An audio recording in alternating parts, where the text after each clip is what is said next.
Кім қалайсыздар? Қалай жағдайларыңыз? Отбасыңыз аман ба? Қиярлардың жағдайы өте керемет, бір қалыпты өсуде. Бүгін 09-04-2025 жыл.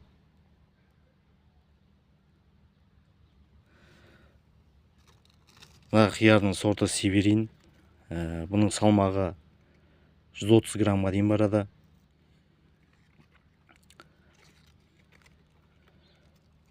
Бүгін Құдай қаласа қиярға өзінің белгілі бір тыңайтқыштарын беретін боламыз.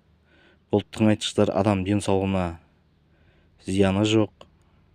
Мына шелекте тұрған нитрат кальций 2 килограммдай. Бұл нитрат кальцийдің пайдасы жапырақтарын үлкен болып өсуіне көмектеседі. Сонымен қатар жоғары жағында точка рост, соның өсуін қамтамасыз етеді. Біз нитрат кальциймен қоса азотный кислота. Бұл азотный кислотаның пайдасы біздің сырттан 1 тонналық емкістке құйылып жатқан суымыз ауыр болады.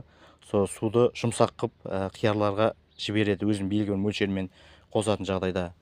Мына жерде тұрған прибор, бұл 1 тонналық судың температурасын өлшейді.